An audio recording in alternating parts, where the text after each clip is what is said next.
Hello, you beautiful people. Welcome to another episode of the Roaring Agents podcast. Today, I am here with Matt Leicht. I met him through Facebook, where we meet people these days. He's doing phenomenal things on YouTube, and he was kind enough to be part of our monthly mastermind, to be one of the panel experts talking about video. And I wanted to have him on here to help you figure out, how to do it, get past some of the things that may be your obstacle. So thanks for joining me, Matt. Yeah, no, Mike, appreciate it. Appreciate the opportunity. Happy to help in any way I can. So let's start with the stats. The stats that I saw that got me interested. Let's put some numbers to, because I like numbers. I So know. let's give some people some reason why you're on here. Yeah, I know. You and I are both numbers guys, because at the end of the day, numbers don't lie. Right. Last year for 2021 brought in just through YouTube, no paid ads, around 360 leads. And I converted one of 13 of those to a written contract. Wow. So that was kind of the numbers, and really figured out how do I be efficient with my time to actually convert leads that are coming in, let alone bringing in leads. That's phenomenal numbers. So this all has to start somewhere. Yeah. Where did you start, and why video versus any other? You could have done Zillow, you could have done door knocking. Why video? Yeah, that's great. So I've been in the industry since, about six and a half years now. So I'm not a 20, 30-year veteran, but I'm not a rookie off the block who just got their license. So I was kind of brought into real estate under my parents. My mom was one of the top agents in Florida. I'm in Southwest Florida here in Sarasota. And, at that time it was, hey, you're going to cold call, you're going to do open houses, try calling, for sale by owners, expireds, mailers, everything that you hear people talk about in the industry of how to go and sell real estate and network. And all of them can work. I have, it just might not work for you, or you might not see it through. And then, got to learn more marketing things from guys at Curator like Chris Smith and Jimmy Mackin, and learn, talk about like a college education from those two guys. And that was really introducing me to the social media side of things, between Facebook and kind of some Instagram, not really YouTube yet. I've always had an intrigue with video, always been intrigued by it, never known how to do it, never knew how to run a camera. And so then my kind of YouTube story started when COVID hit. At that time, my son was born, the world stopped spinning. Nobody knew what was going to happen. Real estate, nobody was thinking about buying a house. They were just like, what's COVID? Do I go outside? Can I go to the grocery store? What are we allowed to do here? And so that's where I decided, I better start learning this thing called video. And my wife and I, we had invested a couple of years before that into a Sony camera, for family pictures, things like that. So I kind of already had a somewhat decent camera. But I didn't really know anything about lenses or aperture or shutter or how do you shoot things and all of this. So I remember rocking my son to sleep at night and reading blogs of how do you do video, or watching videos of how to make a video. And I believe that anybody can do anything that they want to do if they're willing to put in the work and the time to do it. Now, for some people, it might come easier, but for others, it might take a little bit more of a grind. And so when I was starting to learn the editing process, I remember getting up at 5 a.m., setting my alarm, because I wanted, I work from home and I wanted some hours before the kids got up. I've got two toddlers now, to start learning. So in March of 2020, that kind of happened. I found a Facebook group, YouTube for Agents on Facebook. Karen Carr runs that group. She's got a book out there, great book of, how do you just tangibly dive into YouTube? And I read the book and started just asking questions. And then I decided to do some research and find other realtors on YouTube that I like, because there is a lot of ways to do video. And there's a lot of really successful ways. There's not one size fits all. And so for me, I came across this guy named Brad McCallum, and he was up in Canada, not even in the United States. And his stuff just looked different. He just presented it. He was different. He had maybe 1,000, less than 2,000 subscribers at the time. And I was like, man, I feel like this guy should be producing videos in Hollywood. This is so legit. and I knew he was producing it himself. And so, what does any, great agent do? They reach out. They try to, how can I learn from him? And he had nothing to gain from me. He was with Remax at the time. I, at that time, was working for a boutique brokerage here in Sarasota. And I asked him questions of, how do you shoot, with your camera? What things are you using to edit? How are you creating these, beautiful videos? And he gave me a ton of information. I mean, again, it wasn't even a collaboration because it was me just sucking the wisdom from him. So he laughs at that now. And I thought, at that time, man, he's going to go create his own brand. He's going to go create his own brokerage. Like I just want to follow his story. And he had asked me about, working for a boutique and, branding and other things like that. And then he ended up kind of joining a new brokerage, Real Broker. And they're very social video based. And so I've recently decided to kind of join him in that as well. But through his kind of mentorship and pouring back into me was just invaluable, just absolutely invaluable. And that's where then, you learn things that work, things that don't work. And the biggest thing is you just have to do it. You got to get out there. You've got to do it. That's the biggest part is, we want to be perfect. We don't want to mess up. What were your first videos like? So I go back and I look at them on YouTube and I have like a lens smear on them. So I see like a dot in the corner of the video and I'm like, oh, that's terrible. And the thing I tell people is your first videos are the worst, but you got to get them out of the way. You've got to start, and you're going to think they're great at the time. And then you're going to look back a year later and go, what was I doing? But that's how you're going to learn. And that's how you're going to grow and master your craft. And so for me, I had to realize what was the type of client I wanted to attract. And I don't love the first time home buyer. I don't love, the super, super luxury, market. And I really loved, I'm in a relocation market. So I loved the people that were relocating or purchasing a second home because they were well qualified. I wasn't worried, are they going to get financing or are they cash? And most of the time they were genuinely nice people. And I actually like talking to them. And so I remember I was working with this guy named Dan from Massachusetts, and I just had great conversations with him. And so every time I would go make a video, I would say, would this provide value for Dan? And if the answer was no, I just wouldn't make it. And so of those 360 leads that were brought in, the vast majority of them were people just like Dan. And they were great conversations to have. No, they're not all ready to buy right now or things like that, or they don't answer the phone when you call them or whatnot. But they were, the type of clientele that I wanted to work with. So I think when you go to start making videos, you have to really narrow in what your niche is going to be. And for me, I said, I want to sell new construction to relocation buyers or seasonal snowbirds. And that's why I do a lot of new construction. I've gotten to know a lot of the builders, a lot of the sales reps in the area, and that's where I've seen a lot of my success.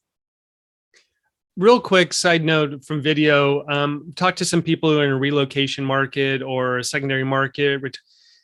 What is your average time from lead to under contract? Yeah, so that is a loaded question because it's a relocation market. So I've had leads that I have nurtured for 4 years. Yeah. You're like, that's like whole time in college. Yeah. But then they'll buy. And it's because I consistently follow up with them, or you're always telling them when you're going to call. Hey, let me give you a call in 6 months. And that's fine. You call them in 6 months. They're going to remember who you are. Just do what you say you're going to do. Others, they come in and they're ready to buy right now. Hey, when you can get us something, secure something. I know, our inventory, our average days on the market's 4 month supply of inventory is like 16 days. So there's not really anything for sale, but hey, if you can find us something, we're ready to pull the trigger today. So it really depends on it. And that's what's really unique about it. And that's where I have to learn how to protect my time, because you could have 10 phone calls that are great phone calls. None of them are going to buy. Right. And I've talked to so many agents, especially in Florida, who are in relocation markets. And they're, hey, Matt, how do you protect your time? Because I feel like I'm just going out and showing property and then nothing happens. And so it's really difficult to answer that question of how long is a lead, coming into the time of contract. It just depends on kind of their situation, but you're going to see anything from right away And if you nurture it right, again, if they have come through, they have expressed interest in buying. It is your job to close them.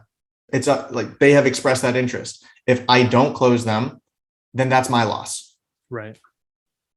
What is your method for keeping in touch with them? You know, some people say 36 touches a year. Some people say you should double that. Some people are like, I am not talking to people more than 4 times a year, and that's fine. Right. I think, Gary Keller in his book, 36 touches a year. I think if you can do that in a tangible way without making somebody unsubscribe from you, that's awesome. But if somebody's reaching out to me 36 times, I'm probably going to unsubscribe. Right. Just say. So I think it depends on the video they come in on and what they're expressing their interest in. And I'll dive a little bit deeper on that. If somebody comes in and they're interested in, an area of Sarasota, or, let's call it Palmer Ranch. It's a popular area in Sarasota. They're interested in that. I'm not sending them content or emails about downtown or Siesta Key or the beaches, or because they're not showing interest with that. If there's something happening in Palmer Ranch or a new neighborhood opening, great. Now I'm going to email all of those people in my database, tag Palmer Ranch, because it's relevant to them. And so they're all likely going to open it. They're all going to read it, and it's not spam. So I'm giving them valuable content. So I use a system called Follow Up Boss. That's what I use. And I love it because I can do drip campaigns on it, set reminders, which will then send me alerts of who to follow up with. So I can come into my office, pull up my task list for the day, and then go through those tasks. Hopefully I complete them. My wife will tell you I don't. But the system is there. And then I think as too many realtors, they don't focus on their systems, and then they will lose because there is no system. And I am a full believer, that you're gonna grow as big as your systems allow you to grow, and you're gonna be able to handle the volume of sales as much as your systems. Like, I'm a one-man band right now. I have a transaction coordinator. I pay per transaction when I need her, but I don't have an admin. I don't have an ISA. I don't have buyer's agents or listing agents. I stop my workday by about 3:00 in the afternoon. I spend the rest of the days with my kids. I don't typically work Saturdays or Sundays, and I'm going to go right between 40 and 50 contracts, during the year, without having those teams. And I'm not working 50, 60 hours a week like some agents are. So I have figured out, how do I make my systems work for the lifestyle that I want and provide the income that I need for my family, so then I can do the things I love to do, which is, I'm a worship director at a church. I help volunteer coach a football team, here at a high school football team. And so I get to do and allow my schedule to do all those things. Oh, I'm going to be pulling this clip and playing this over and over for people, because that is the thing is the problem is so many people get into real estate for the flexibility and to do this and that. And so many feel that the systems restrict them. And it's hard to see that the systems of freedom. Discipline is freedom. Right. But even with the discipline side of it, I was in the bank especially when you're starting, like, oh, you want to go buy a first house? You want to go, I'll show you whatever. I got to eat. My family's got to eat. Right. So like, how do you balance that tension? And what I have found now is, if you don't value your time, none of your clients will value your time. And so I tell them, hey, there are often days like this week, the rest of this week, I have somebody new flying in down to meet me. And so next week it opens up a little bit, but I tell clients, let me know weeks out in advance, I can get you on the calendar. Well, boom, that's you valuing your time and explaining that you value it to them. I mean, the other thing is if it's a weekend and I'm with my family, and somebody texts me, and this happens every weekend because people are at home, they're watching YouTube, they start sending me texts, sending me messages, sending me emails. That's awesome. What I do is I just tell them, hey, you know what? I'm putting the kids down. Can we chat tonight? Or, hey, let's chat on Monday. And when you do that, here's the deal. If they go talk to another realtor and go buy with them, they weren't going to be loyal to you anyway. That's just the reality of it. Unless it's like a property that a client you're currently working with and it just hit the market, then that's a little bit different. But if it's a totally brand new lead, 99% of the time, they're probably going to wait for you because they want to work with you. And if you do what you say, and then they see that you value your family, and they're like, yeah, we totally respect that. Like, you were just honest with us. And then you already build that trust and you hardly even know each other. Now, one thing that does surprise me is that what I find is out of town buyers usually show up on weekends. Mm-hmm. So how do you not work weekends with all these out of town buyers when you So, see homes on the weekends? so usually they're here for a week. Okay. Is usually when they come, they're going to visit a week or do an Airbnb or one of the vacation rentals for a week, because that's just the type of market that we are. Um, Obviously, you're going to have some where, hey, the only day, like I've had somebody book me 2 months out. Hey, Saturday's the only day. Okay, great. So I'm going to take Friday off to spend with my family instead of Saturday. And so my wife and I will try to balance those types of things out of, okay, great. We see you're working this. Let's have a family day. So let's put it on the calendar. X marks the spot, et cetera, et cetera. And when you're upfront and honest with buyers about it, of, hey, I'm actually available Friday afternoon, or we can do this. And the thing about it is it's difficult because some buyers are coming and they're just checking out the area. And the last thing you want to do as a realtor is play tour guide of It's a jump in trap. the car, let me take you around all the hot spots. And then they're like, But I oh, want them to okay. like me. I want to show them around. Otherwise Exactly, I'll right? lose them to somebody else who's nicer. And what I would tell somebody is, if you have no client you're working with in the pipeline, go for it, because you're going to build the relationship and then make sure you're doing a good follow-up. But if you don't have that time, then you've got to value it somewhere else. The opportunity cost is too great. So in the beginning of my career, there's often those where it was, anytime I can get out to go meet you face to face, I'm going to do it, because I need to nurture that client, because I don't have a lot in the pipeline right now. And so you're doing anything you can to start nurturing those contacts. And then it might take 2 years, 3 years until they buy, but I'm going to do what I say I'm going to do. And so if I tell you I'm going to call you in 6 months, I'm going to call you. And if you don't answer, that's okay. I'm going to email you, and then I'm going to call you again. And then I'm going to send you keep ignoring me. Then I'm going to send you an email, basically the breakup of, hey, I don't want to be annoying. I just want to make sure I'm servicing you right. Let me know how I can help. This is going to be kind of that last email I'm going to send you. And then I move on from it. Well, and the thing is when you know that you have 40, 50, 60 deals, it's really easy to say, you know what, it's not worth dealing with you. At what point did you really start creating these boundaries? At what point in your career was it because you did have that comfort that you had enough deals and you felt, where was that? Yeah. So that was probably like a year ago, or maybe a year and a half ago. Because after I started doing YouTube, the leads started pouring in. Just after about 4 months, then they just started just coming in. And The what leads I gave did, you freedom. yeah, which gave you freedom because you felt like, okay, this seems to be sustainable. And I think realtors are always trying to figure out what are the things to be sustainable in real estate. Because you can have 1 year where you sell 60 homes. That doesn't mean anything for next year. No. But how do you actually find a tool or resource that's sustainable? And so for me to develop the discipline, I remember my pastor at my church, Peter Goweski, he did a sermon series on the Sabbath and rest. And, I lead worship for the church. And I was like, you talking about me right now? And he was like, I mean, not gonna lie, you kind of crossed my mind when I was writing some of this. But it was difficult because at that time a lead would come through. I would send them an email, say, hey Mike, thanks for inquiring on such and such community. I will give you a call on this number that you provided sometime this week. And then I would call every single person that came in. So when the kids went to bed, I'd be making the phone calls. When I had time, when the kids were napping and they weren't yelling, I'd be making phone calls. I'd be trying to make all of those calls and then trying to produce content, trying to edit. YouTube wants you to put a video a week, the algorithm, right? So you gotta produce, you gotta get that out. So then, my wife and I would have this tension back and forth. And so then it just kind of became, yeah, you know what? Like there are bigger things to life than just selling real estate. Real estate doesn't define who I am. It's what I do to provide for my family, and it allows, that freedom. But it doesn't define who I am.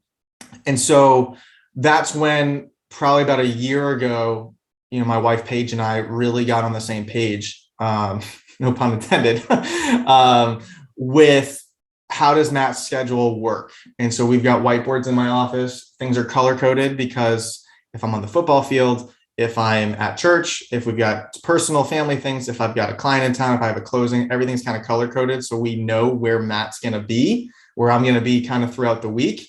And we just know everything's got to get on the calendar so we can protect our time and protect our family time. And so that's been more recent of being disciplined with it. And the first thing that my dad taught me in this business is he said, you will be very successful if you understand and realize you have the ability to say no to any client that you want. You can fire any client that you want. And I was like, I mean, I don't have any commission coming in. That's easy for you to say. Right. But it is very true. And yeah, it's hard because in this business, you say no, that's $15,000 commission. That's hard to go say no to. But I also am a believer, I'm a really strong Christian, and I know that, God has blessed our family immensely. And to me, realtors get caught up so quickly in the, all of our sales are public, right? You can jump on Zillow, see how successful a realtor is. You can figure out what they make, all these things. You can go see how many subscribers they have, how many followers they have. And we get built up this pride of, I don't have as many podcast downloads or so many views or all of these things. And we lose sight of everything. And it's all built on this pride. And so that's where I think really this year in 2022, I've kind of shifted that of, you know what, it's not about that. It's about how you help these families find a house. My wife's pregnant. She was sick in January with this pregnancy, and success to me had to change. It wasn't about producing content. It wasn't about writing a contract. It wasn't about making money. It was, did you take care of your kids? Did you take care of your wife? That was success. That was a successful week. And so I had to kind of die to myself and kill my pride. And I think that's been the most freeing thing that I have learned really in the last 5 months. Wow.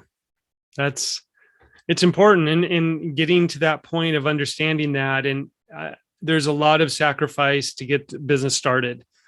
And there's that point where you have to realize, quit killing yourself, live that best life. Because like we we're saying before we started, is the only point to do real estate is to live your best life. There's plenty of other places you can take the work and the hits that we take here. Right. So I'm glad you got there. What was your business like before YouTube? So before YouTube would be before COVID. And I think I mastered the open house with getting people to register in a book, how to follow up with them, things like that. So that's how I would get active prospects, because people going through an open house, they're obviously looking to buy a house. And so I had already kind of developed my sales funnel, if you will. And that's something I learned from Jimmy Mackin at Curator, was how do you funnel people down and master that? And so open houses was a big thing. And then my sphere of influence, which was a lot of, people that I had met at church.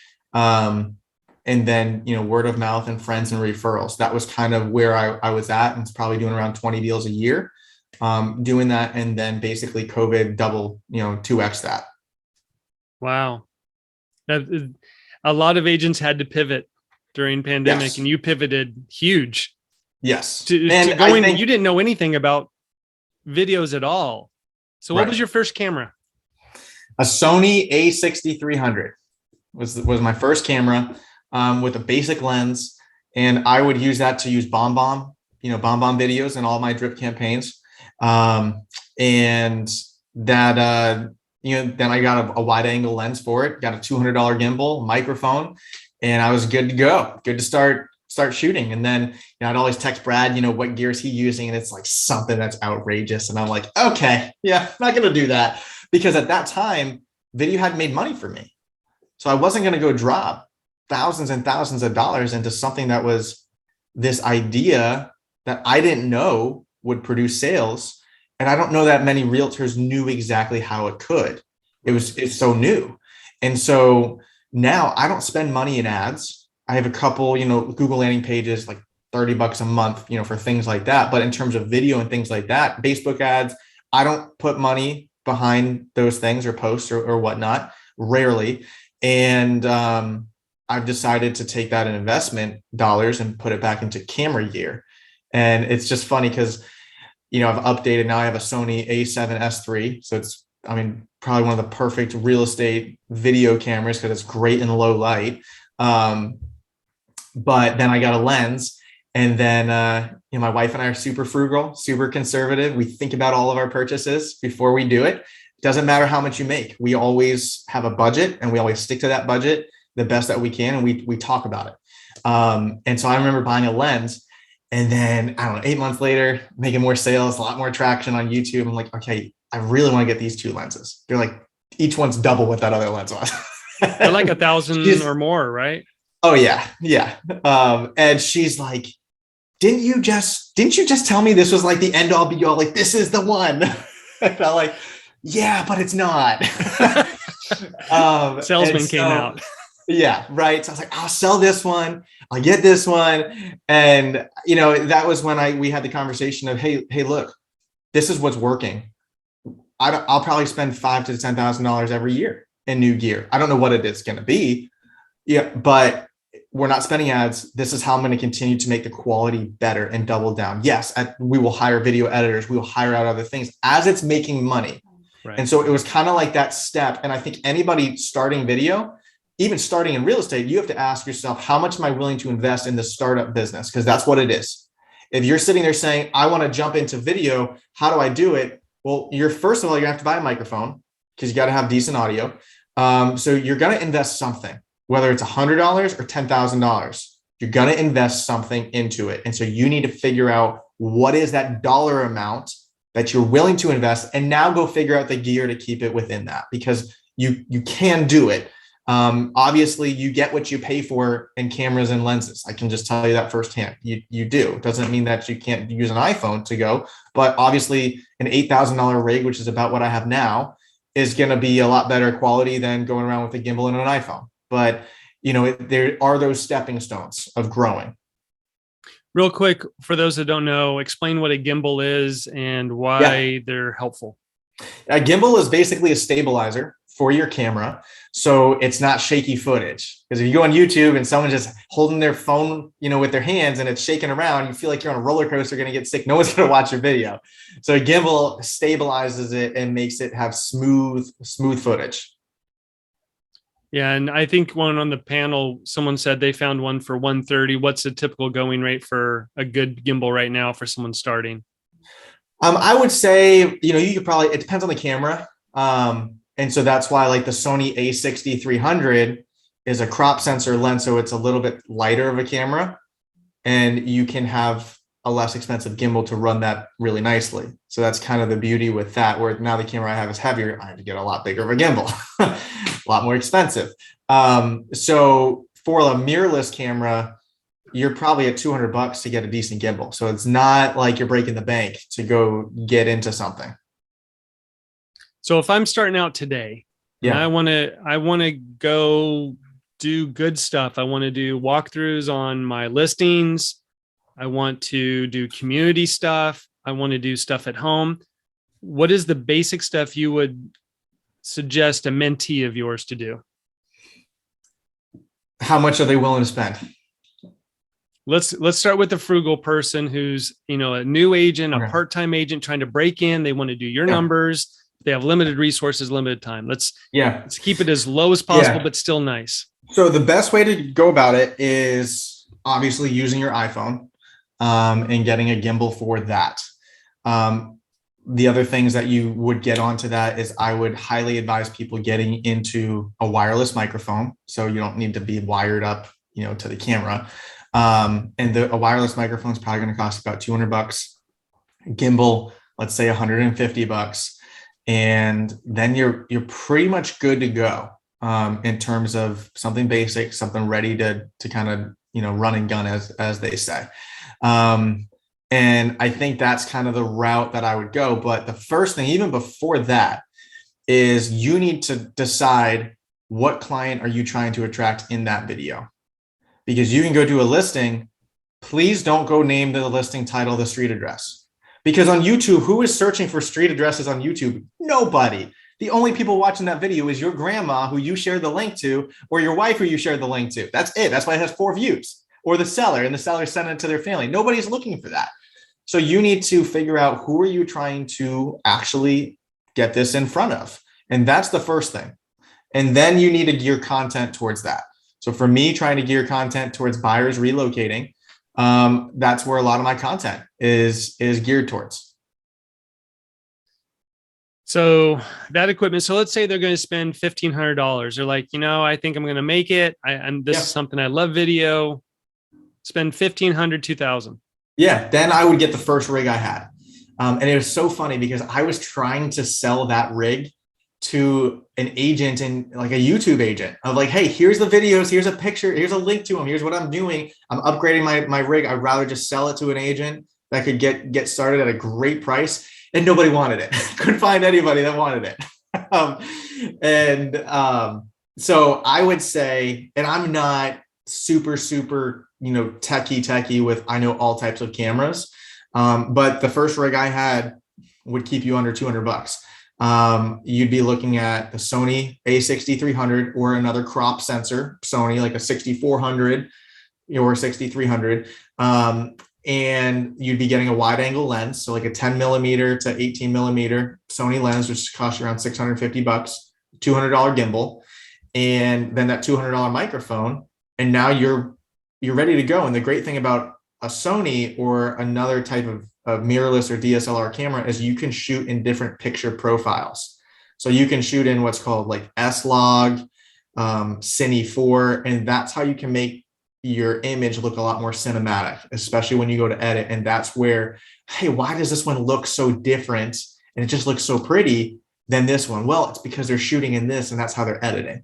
And so for me, when I was learning video, that was a ton of what I was practicing, because I thought there's going to be so many agents that are going to try to do what I do. What sets me apart? And I think what I want to set me apart is I want the image to look, I want it to look good. I want people to go on my channel and say, wow, that image looks awesome. And I'm still like trying to critique it.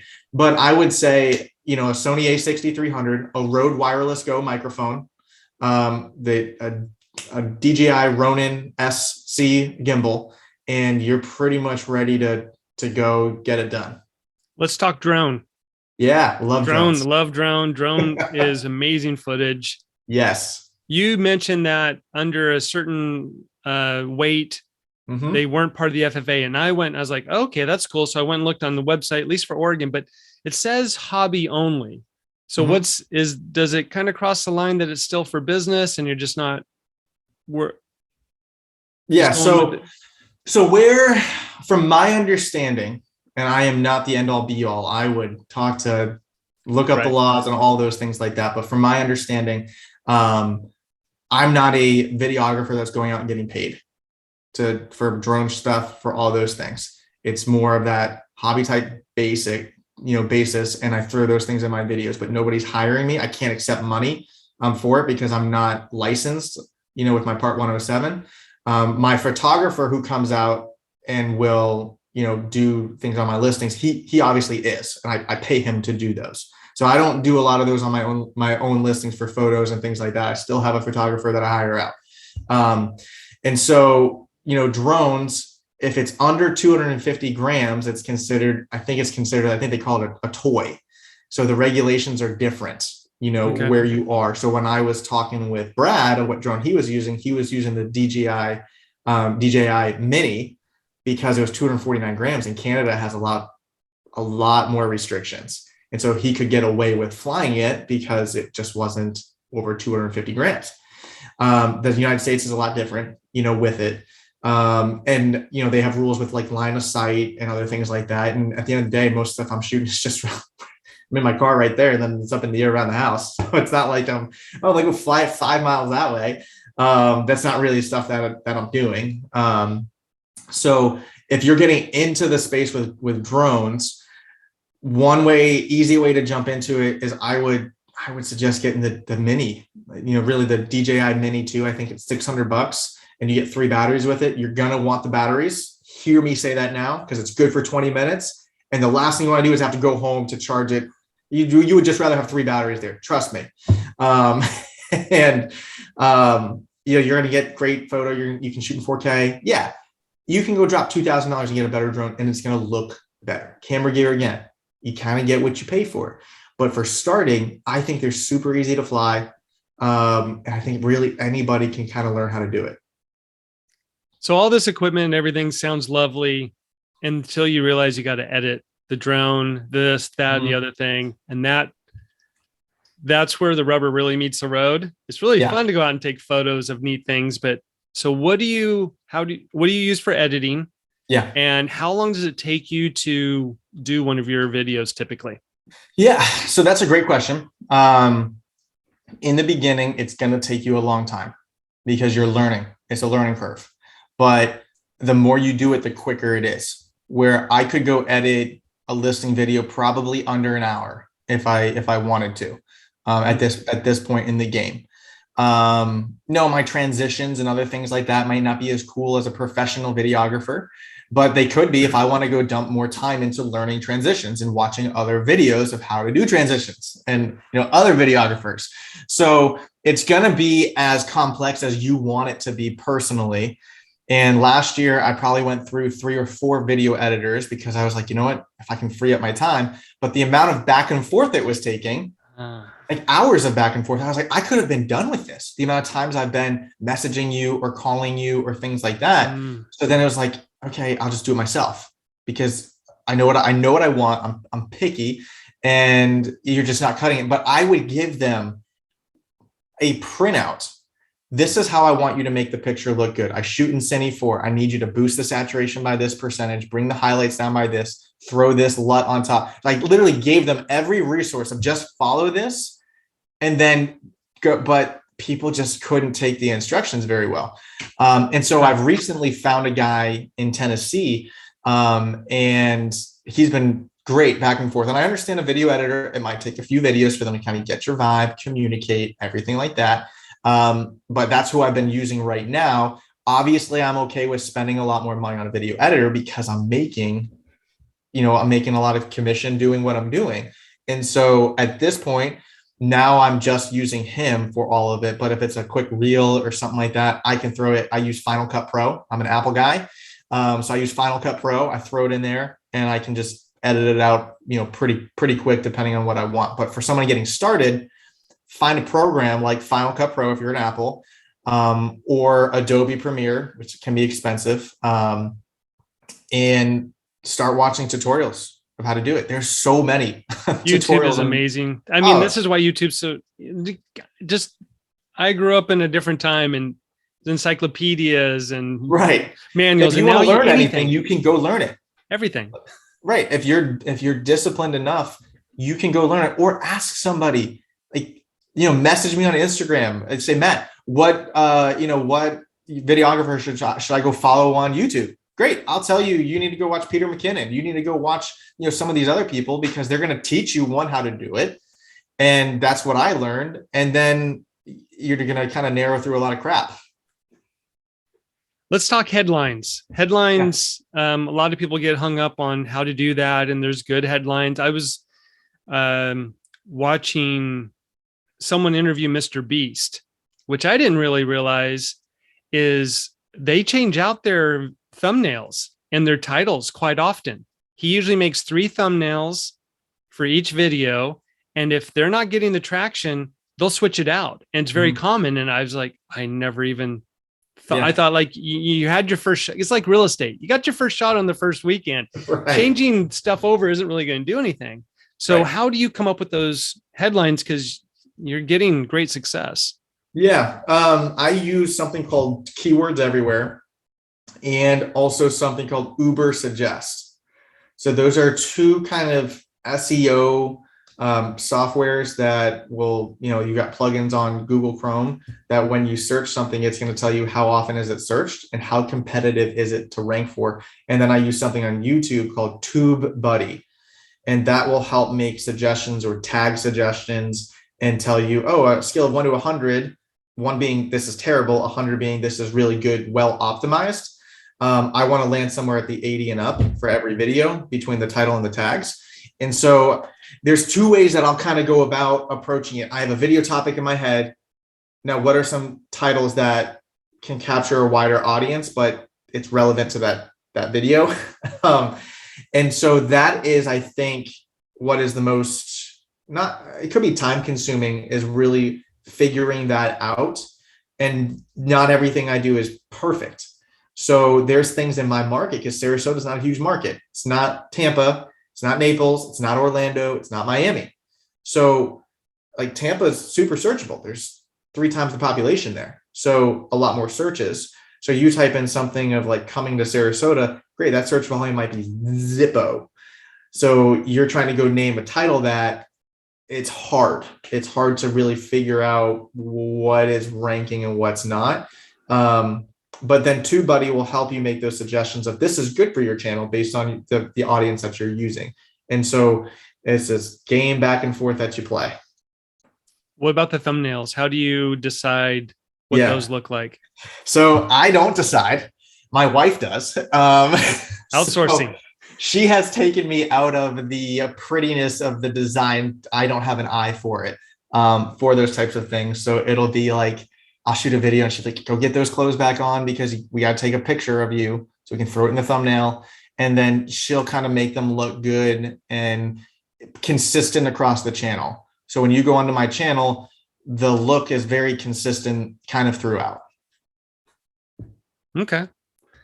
As we're winding down, I think the big thing with people on video, and maybe I should have started this off earlier, is how did you have any trouble with getting over how you looked on camera and how you sounded on camera? And if you did, how did you get past that?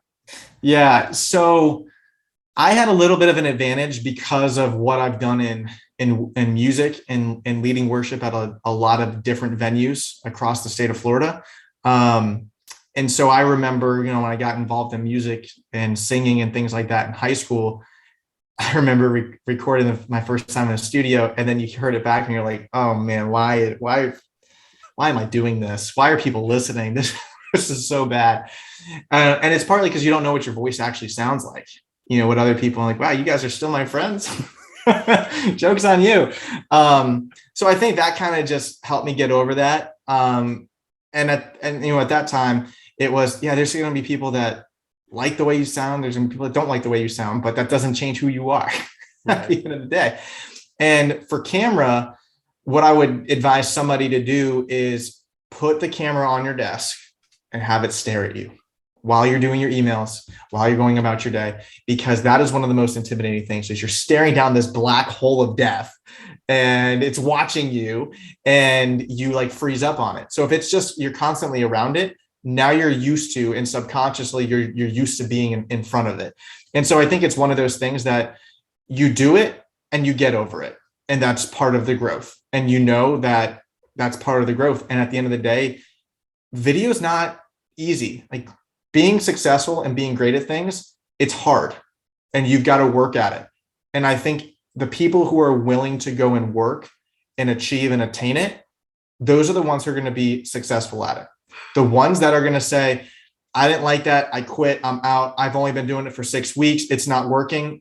They're probably not going to be successful in the business of real estate in general. They're going to try it for 2 years and they're going to get out, because real estate is not an industry where you're going to go make a quick buck, or yes, I'm going to go make a ton of money right away without trying. It is not that type of business. And that's the biggest stigma that people have towards realtors. Oh yeah. When you decided to do video, you're frugal. So you must have had a timeline. I'm going to do this for X amount of months or whatever, if I'm putting this money into it. What was your... So yeah, I mean, in the beginning, because I had the camera already and I bought the lens and I bought the microphone, I mean, I was already like, there's no more to invest. I already had this stuff. I was already invested. So it's, are you going to be consistent with it or not? What else are you doing to grow your business? Not really anything else. Can't do open houses. It's COVID. Can't go do these other things. There's COVID. So what are those other things? And I just found that it was something I enjoy doing. I love coming up with creative content ideas. And it was kind of fun for me. Yes, there's the stresses behind the nitty gritty of it, but the overall premise of it, I love the idea video. I love what it gives a prospective client. And so once you're in it and you've invested it, you're not really returning it, because one, you're never going to get the actual money back that you paid for it, because it's technology. And then it's just up to you of, I'm going to be consistent with it. I'm not putting money behind ads. So it wasn't like one of those things where I'm going to try Facebook ads. I'm going to jump $100 a week into this. So I'm going to do $400 or $500 a month. And now I'm not seeing return on investment, and it's like bleeding you out slowly. Video is, you invest in that sucker one time, you're done. It's up to you to actually go out and do it. And so if you can be disciplined enough to actually go out and do it, or then go surround yourself with people that are better than you. Man, I love walking into the room and being the least qualified person in the room.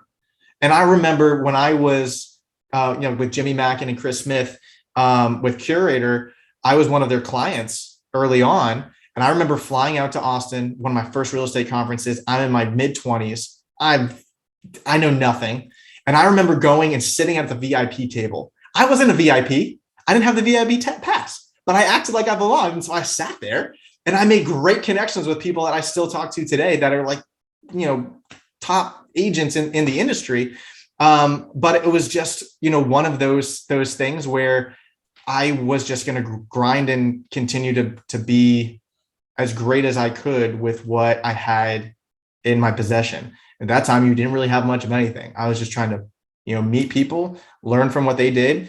And I'm the least qualified person at this table. And I know it. And I'm not going to try to act like I even belong here, but I'm just going to ask questions and learn. And that's why in video, I've tried to surround myself and pick people, brains like Brad McCallum and Ken Pozak in Orlando, people who come across as very successful because they've got a big audience. And I think the success of, okay, great, how do I grow an audience? Okay, these are some people that have done it that are willing to pour into you. Surrounding yourself with people like that, that's how you're going to kind of move up those ladders. I love that. You were a football player, right? Yes, I was a kicker. So skinny white kid. I find a lot of people who are good at pushing themselves, being disciplined, and succeeding in this kind of business quite often have an athletic background. Mm-hmm. They got used to being pushed. They can be coached. They see that hard work does really lead to something. Mm-hmm. Where do you think that your past history as an athlete plays to your success in real estate? Oh, I think tremendously. Because your whole life when you're an athlete and you go play, I was able to play at the Division I level, you are always training for the next championship. You're waking up early, you're doing things that your opponents aren't doing. You're doing anything you can to get an edge. Like, you are just trying to get an edge no matter what. And I think for me, after my playing career stopped, it was, how do you channel the competitiveness and where do you kind of gear that towards? And kind of same thing with that, being disciplined. And so I think when you do a sport, for your whole life and you're around it and you're always training, that's kind of ingrained of kind of who you are a little bit. And even talking to former teammates and stuff, they've got that edge in them. It's just, where do they channel it? I think a lot of athletes don't know how to channel it or where to channel it, but they have it. They have it in them. And I think it's something that everybody can develop. You've got to surround yourself with the right people, and you've got to be okay with working hard. I love it. Well, thank you so much for being part of this.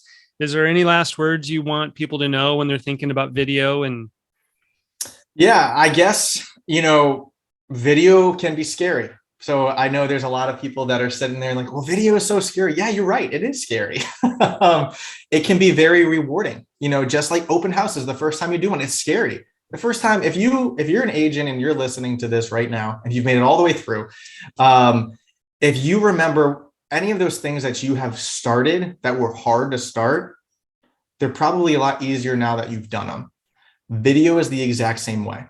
And I think the really unique thing about video is video allows you to build a brand.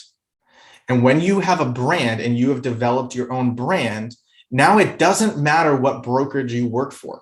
Mm-hmm. People know your brand. They trust that brand. You can switch a brokerage if you want to switch a brokerage, but people still know your brand. And so I would say, like Nike, right? Just do it. If you're thinking about it, take the plunge. But if you're going to take the plunge, see it through. Nothing good happens. Nothing great, I think, happens overnight. It's a process. And if you're going to commit to it, say, you know what, I'm going to commit to it for 3 months. I'm going to get 12 videos. I'm going to start in the queue and see it through. Have a good funnel. Surround yourself. You can reach out to me on Instagram if you can spell my last name, Matt Leicht, but Leicht. You can find me. Shoot me a message, and other people, asking them, hey, do you have some time to kind of go through this channel? I get agents that ask me that, frequently. And I'm like, hey, actually this call to action would probably be a little bit better. Because Brad did that for me and I saw the value in it. And in terms of the competition side of things, because I'm super competitive, right? Is there's a lot of real estate to sell. When you look at it, most agents will sell 300 to 400 homes in their entire career, and that's a successful career. There probably last quarter was 3,000 homes sold. How many careers were made? There's a ton of real estate in your market, in the market next door to you. There's a ton of real estate to sell, and there's always going to be real estate to go and sell. But if you're jumping into video, I would just dive in, research it, surround yourself with everything that you can and go and be the best, because being the best is up to you. Nobody is stopping you from doing it. And that's what you have to get over in your head. You can be as great as you want to be, or you can be as bad as you want to be, but that's up to you. That is a perfect place to stop. If someone wants to reach out to you, Instagram, where else can they reach out to you? Yeah, they can reach out to me on Instagram, Facebook. I'm on Facebook also. Sometimes I'm not the best at getting back right away to messages, but I do get back to them. And then my website, mattleicht.com. I've got, my contact info is on that. So, people can definitely find me if they have questions, need help. By all means, feel free to reach out. Well, I appreciate you taking the time out of your schedule, and I'm sure we'll stay in touch and maybe do a follow-up in a while. Perfect. Sounds good, Mike. Appreciate it.